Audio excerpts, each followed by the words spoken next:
नमस्कार विद्यार्थी मित्रांनो, नोकरीची संधी या चॅनलमध्ये मी अभिषेक आपलं सहर्ष स्वागत करत आहे. विद्यार्थी मित्रांनो, आजच्या व्हिडिओमध्ये आपण ITBP म्हणजेच इंडो तिबेटियन बॉर्डर पोलीस याच्यामध्ये निघालेल्या विविध पदांच्या वॅकन्सीबद्दल माहिती पाहणार आहोत. तर याच्यामध्ये सांगितलेलं आहे की Indo Tibetan border police is one of the 5 central armed police forces of the India राइज्ड on 24 October 1962 under the CRPF Act in the wake of the Sino-Indian War 1962.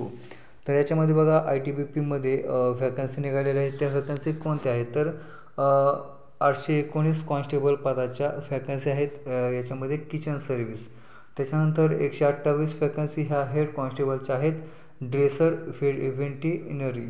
तर याच्यामध्ये पुढची जी वॅकन्सी आहे ती 202 constable carpenter, plumber, mason and electrician तर यांची vacancy निघाली आहे. तर याच्यामध्ये आपण कॉन्स्टेबल किचन सर्व्हिसची माहिती पाहूया. तर याच्यामध्ये पहिले जे पद आहे ते किचन सर्व्हिस कॉन्स्टेबल याची एकूण 819 पदे आहेत. एकूण 819 पदे आहेत आणि याच्यासाठी जो एज्युकेशन क्रायटेरिया आहे तो म्हणजे 10वी उत्तीर्ण असणं गरजेचं आहे आणि सोबत अन्न उत्पादन किंवा स्वयंपाकघरातील NSQF स्तर 1 कोर्स. तर स्वयंपाकघरातील जो कोर्स असतो NSQFचा तर याचा जो कोर्स आहे तो पास असणं गरजेचं आहे. तर याच्यामध्ये बघा 1 ऑक्टोबर 2024 रोजी ॲप्लिकेशन करणाऱ्या कॅन्डिडेटचं जे एज आहे ते 18 ते 25च्या दरम्यान असणं गरजेचं आहे. तर याच्यामध्ये जे SC ST कॅटेगरीतील उमेदवार आहेत त्यांना 5 वर्षाची वयात सवलत देण्यात आलेली आहे आणि OBC उमेदवारांना 3 वर्षाची वयामध्ये सवलत देण्यात आलेली आहे. आणि हा जो जॉब आहे तो संपूर्ण भारतामध्ये असणार आहे आणि जेव्हा आपलं सिलेक्शन होईल त्यावेळेस आपल्याला संपूर्ण भारतामध्ये हा जॉब करावा लागणार आहे. त्याच्यानंतर याच्यासाठी जी फी आहे ती जनरल, OBC, EWS कॅन्डिडेटसाठी 100 रुपये ॲप्लिकेशन चार्ज असणार आहे आणि SC ST आणि एक्स सर्व्हिसमॅन व महिला यांच्यासाठी कोणत्याही प्रकारचं परीक्षा शुल्क भरावं लागणार नाही. त्याच्यानंतर याच भरतीमधील जी पुढच्या जागा आहेत त्या म्हणजे 128 पदांच्या आहेत आणि त्याच्यामध्ये एकूण 3 प्रकारच्या पोस्ट आहेत. त्याच्यामध्ये हेड कॉन्स्टेबल, ड्रेझर, व्हेंटिनरी याच्यामध्ये एकूण 9 पोस्ट आहेत. त्याच्यानंतर कॉन्स्टेबल ॲनिमल ट्रान्सपोर्ट याच्या एकूण 15 वॅकन्सी आहेत आणि तिसरं जे पद आहे ते कॉन्स्टेबल केनेलमन याच्या एकूण 4 वॅकन्सी आहेत. असे एकूण 128 इतकी वॅकन्सी आहेत.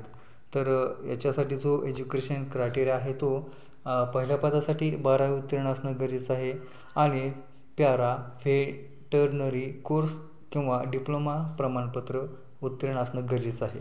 2 नंबरच्या पदासाठी 10वी उत्तीर्ण असणं गरजेचं आहे आणि तिसऱ्या क्रमांकाच्या पदासाठी सुद्धा 10वी उत्तीर्ण असणं गरजेचं आहे. तर बघा वयाची अट आहे ती 10 सप्टेंबर 2024 रोजी 18 ते 27 वर्षे ओपन उमेदवारासाठी आणि EWS उमेदवारासाठी.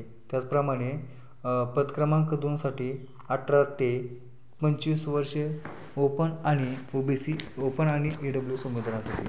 त्याचप्रमाणे जे SC ST कॅन्डिडेट त्यांना 5 वर्षाची वयामध्ये सवलत देण्यात आलेली आहे आणि OBC कॅन्डिडेटला 3 वर्षाची वयामध्ये सवलत देण्यात आलेली आहे. हा जो जॉब आहे तो संपूर्ण भारतामध्ये करावा लागणार आहे आणि याच्यासाठी परीक्षा शुल्क जनरल, OBC आणि EWS उमेदवारांना 100 रुपये परीक्षा शुल्क आहे. तर SC ST आणि एक्स सर्व्हिसमॅन तसंच महिला जे कॅन्डिडेट आहेत यांना कोणत्याही प्रकारचं परीक्षा शुल्क भरावं लागणार नाही.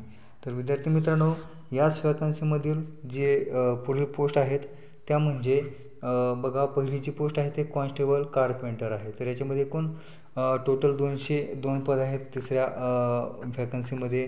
तर त्यामध्ये कॉन्स्टेबल कार्पेंटरसाठी 71 पदे आहेत. त्याच्यानंतर दुसरं जे पद आहे ते कॉन्स्टेबल प्लंबरसाठी एकूण 52 पदे आहेत. त्याच्यानंतर कॉन्स्टेबल इलेक्ट्रिशियन याच्यामध्ये एकूण 15 पदे आहेत. तर अशी एकूण मिळून 202 पदे याच्यामध्ये आहेत. तर विद्यार्थी मित्रांनो, याच्यासाठी बघा एज्युकेशन क्रायटेरिया जो आहे तो पद क्रमांक 1 साठी 10वी उत्तीर्ण असणं गरजेचं आहे. सोबत ITI हा कार्पेंटरमध्ये होणं गरजेचं आहे. पद क्रमांक 2 साठी 10वी उत्तीर्ण असणं गरजेचं आहे. सोबत ITI प्लंबरमध्ये उत्तीर्ण होणं गरजेचं आहे. त्याच्यानंतर पद क्रमांक 3 साठी 10वी उत्तीर्णासोबत ITI मेझॉनमध्ये उत्तीर्ण होणं गरजेचं आहे. त्याच्यानंतर पद क्रमांक 4साठी 10वी उत्तीर्ण आणि ITI हा इलेक्ट्रिशियनमधून उत्तीर्ण होणं गरजेचं आहे. तर विद्यार्थी मित्रांनो, याच्यासाठी 10 सप्टेंबर 2024 रोजी वय 18 ते 23 वर्षे हे जनरल OBC जनरल आणि AWS कॅन्डिडेटसाठी आहेत. तर SC ST कॅन्डिडेटला 5 वर्षाची वयामध्ये सवलत आहे आणि OBC कॅटेगरीतील उमेदवारांना 3 वर्षाची वयामध्ये सवलत आहे. तर याच्यामध्ये बघा जी फी आहे ती जनरल कॅन्डिडेट, त्याच्यानंतर OBC कॅन्डिडेट आणि AWS कॅन्डिडेट याच्यासाठी परीक्षा शुल्क हे 100 रुपये असणार आहे आणि इतर कॅटेगरी जसं की SC ST एक्स सर्व्हिसमॅन आणि महिला यांच्यासाठी कोणत्याही प्रकारचं परीक्षा शुल्क द्यावं लागणार नाही. त्यामुळे विद्यार्थी मित्रांनो, ही एक आपल्यासाठी सुवर्ण संधी आहे. त्यामुळे जास्तीत जास्त विद्यार्थी मित्रांनी हा फॉर्म भरावा.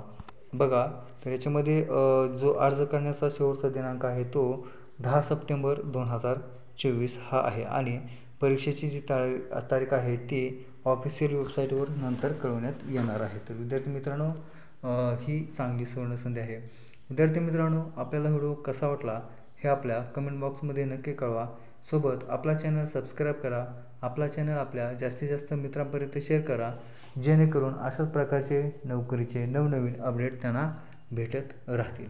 भेटूया अशाच प्रकारच्या नवीन व्हिडिओमध्ये. तोपर्यंत जय हिंद, जय महाराष्ट्र.